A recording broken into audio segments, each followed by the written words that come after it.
북한이 오늘 아침 동해상에서 잠수함 발사 탄도미사일 SLBM으로 추정되는 미사일을 발사했습니다. SLBM이 맞는다면 지난 2016년 8월 발사 이후 3년 2개월 만에 처음입니다. 국방부 취재기자 연결합니다. 임성호 기자. 네, 국방부입니다. 예, 북한이 오늘 아침에 발사한 발사체 SLBM으로 보인다고요?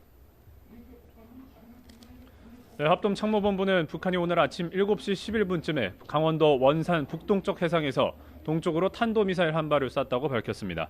합참은 북한의 이번 미사일이 북극성 계열의 잠수함 발사 탄도미사일 SLBM으로 추정된다고 설명했습니다. 최대 비행고도는 910여 킬로미터, 비행거리는 450킬로미터로 탐지됐습니다. 정경두 국방부 장관은 현재 국방부에서 진행 중인 국회 국방위 국정감사에서 2016년과 2017년 북한이 발사한 북극성 계열과 이번 미사일이 재원 특성이 비슷하다고 보고 분석을 진행하고 있다고 설명했습니다. 합참은 북한의 이번 미사일 발사는 한반도의 군사적 긴장 완화 노력에 도움이 되지 않는다면서 즉각 중단하라고 촉구했습니다. 네, 북한이 올해는 주로 단거리 발사체를 쐈는데 만약에 이 지금 추정대로 SLBM이라면 이례적이다 이런 분석이 나오고 있죠. 네, 북한은 이번 발사체 발사에 앞서서 올해에만 10차례 발사체를 발사했습니다.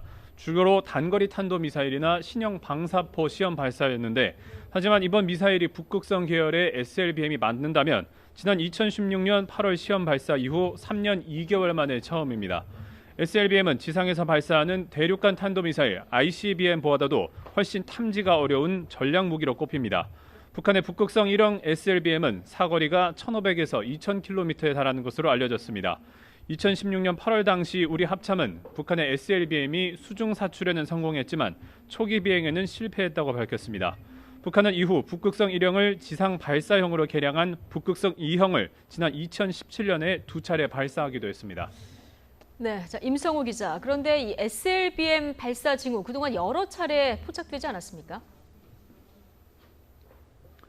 네, 말씀하신 대로 우리 군 당국은 여러 해 전부터 북한의 SLBM 발사 징후를 포착해 왔습니다.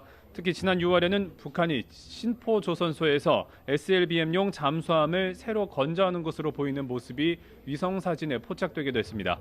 이어서 7월에는 김정은 국무위원장이 SLBM 3발을 탑재 가능할 것으로 보이는 3,000톤급 추정 신형 잠수함을 시찰하는 모습을 공개하면서 실전 배치가 임박했음을 시사하기도 했습니다. 따라서 북한이 지난 7월 공개한 신형 잠수함에서 이번 SLBM을 시험 발사했을 가능성이 있습니다. 이번 SLBM 시험 발사가 성공했는지는 한미 정보 당국이 현재 정밀 분석 중입니다. 지금까지 국방부에서 YTN 임성호입니다.